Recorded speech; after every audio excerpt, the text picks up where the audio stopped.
It's the magic of math here, and today my video is on using an equation, and we're going to understand each part, each term of the equation, and how to use it to answer questions.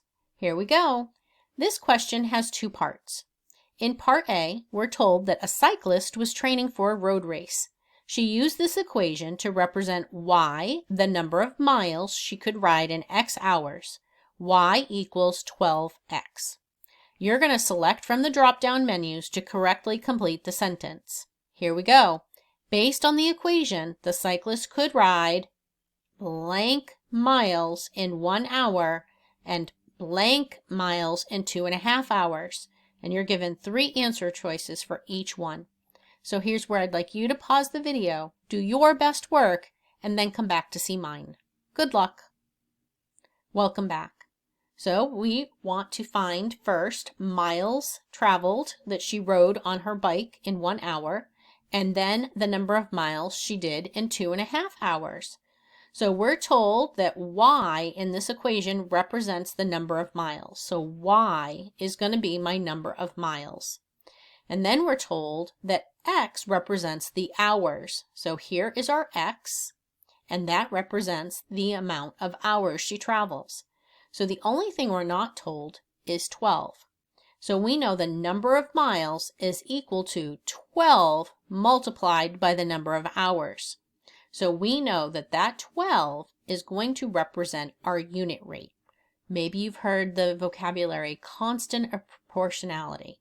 But we want to find in 1 hour, let's look at this. That 1 hour is our time, our x value. So let's rewrite this equation. Y, the number of miles traveled, is going to be equal to 12 times 1 hour. We know that 12 times 1 is 12, and y represents the number of miles. So in 1 hour, she traveled 12 miles.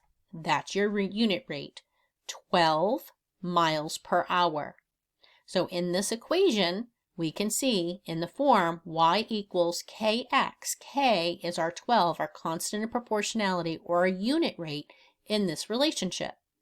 So now, to find the number of miles that she's traveled in 2.5 hours, we want to know y when x is 2.5 or 2.5. So let's rewrite that. Y is equal to 12 multiplied by the number of hours, 2.5. 12 times 2.5 or 2.5 is 30. And there's our answer choice right there. She did 30 miles in 2.5 hours. So this is how you use and interpret a real-world equation. Let's look at part B. After training for a few months, the cyclist was able to ride at a rate of 14.5 miles per hour. Write an equation to represent y, the number of miles the cyclist could ride in x hours after training for a few months. Go ahead and pause here, answer part B, and then come back to see my work. Welcome back. So I want to understand that we're writing an equation here. In the part A, we were given an equation. Now we're going to use this information to write an equation. We're still told that y represents the number of miles, and x represents the number of hours. And then we're also told the unit rate, 14.5 miles per hour. So if we look at the equation that was given in part A, y represented the number of miles, x represented the number of hours, just like here, y number of miles, x number of hours, and 12, our constant, was our unit rate, the number of miles per hour.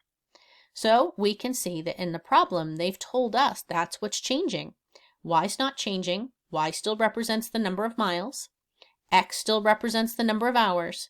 But 14.5 now represents her unit rate because after training, she's now traveling longer distances in her hour.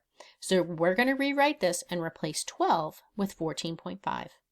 So our equation is y equals 14.5 times x.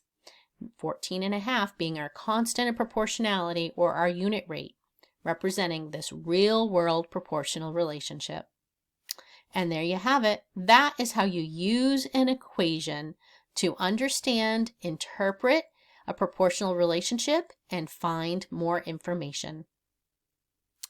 And there you have it. That's the magic of math, where we continue to master math one video at a time. Thanks for joining me today, and I hope you'll come back soon.